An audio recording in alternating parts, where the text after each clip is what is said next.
Hello, welcome to Dam Show TV. Ikaze kuri Dam Show TV. No munsi twabazaniye uburyo wahindura machine yawe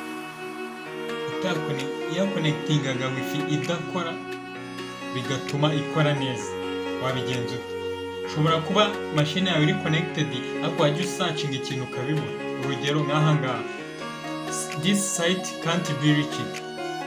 Connection iriho ariko ugasacinga bikanga, ukajya ku in browser nayo bikagenda gutyo. Ari kuri imwe kuri browser imwe byakumvikana kari ibitera, ariko uzajya kuri browser zose wajya n'ahandi connection zikanga. Ese urabigenza ute kugira ngo bikire? Kurikirana neza urebe kuntu wabikosora. Reba nko kuri Chrome naho kuri Opera naho nuko urasacinga ikintu bikanga. Urugero sacinze hello, sacinze this site can't be reached. Ese ikibazo ni iki? Biri connected, connection internet access irahari ariko ntibiri gukunda. Mbere nabyo ujya kuri wifi icon ugakanda right click, nizo kana open network and internet setting, ukinjira indani. Winjira indani muri internet setting, umanuka down hasi, urabona hasi, umanura ku ruhande ukageza hasi, ukabona hano handitse network resetting network kugira ngo bikore. Hariya ibiri connected ariko itari gukora. Hano kaza urabona PC will be restarted nyuma yo ku resetting network, ugakanda yes, network iba reset. Hano ngo this will remove then reinstall all network adapters. Hano ukoze reset urabona ngaha na wifi adapter iyo.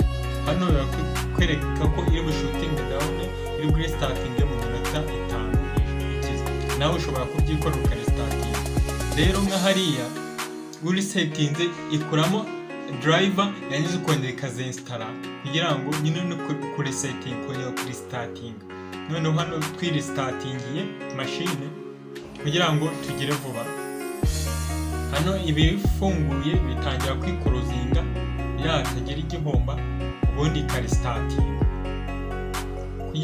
Hariya ikuramo drivers adapters za wifi, ikarisettinga na setting, maze ikabasha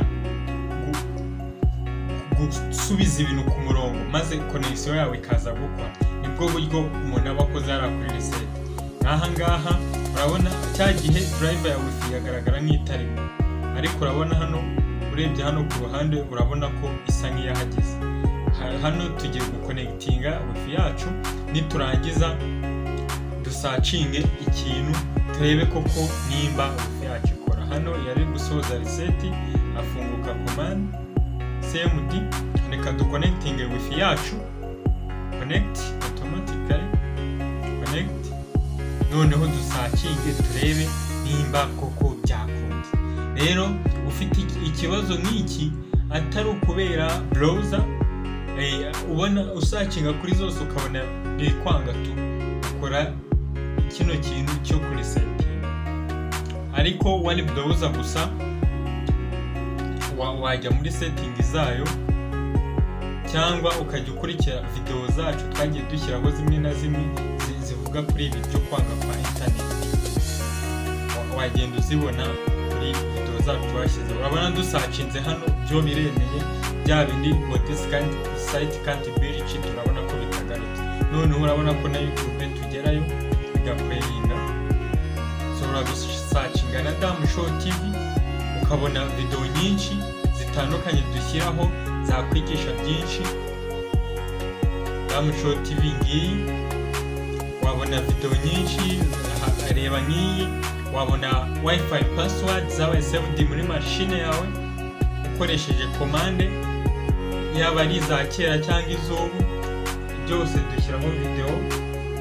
Udutrike twinshi dutandukanye ko kuri technology, tugashyiraho imipira, tugashyiraho utu video uduvideo tumwe na tumwe dusekeje, rero byose wabisanga kuri Damu Show TV. Keretse ibyo utifuza byose urabihasanga. Hari wifi zanze kuzikonekitinga, hakaza password utazizi, byose urabona. Rero icyo twashakaga ni uko connection yacu ikora muri machine yacu, urabona ko yemeye, ibintu byatunganye rwose. Rero ubonye ibyo wifuzaga bikunze, subscribe ujye ubasha kubona ibisubizo byinshi bitandukanye, urayikinge, usharinge n'inshuti kugira ngo nazo zibimenye, zitazongera guheranwa n'agahinda ziri connected kuri wifi. Sawa, murakoze cyane, mugire byiza, ndabakunda cyane. See you soon. Yari Damu Show TV. Utibagirwa kugira ukanda subscribe, like, comment niba ufite ikibazo. See you soon.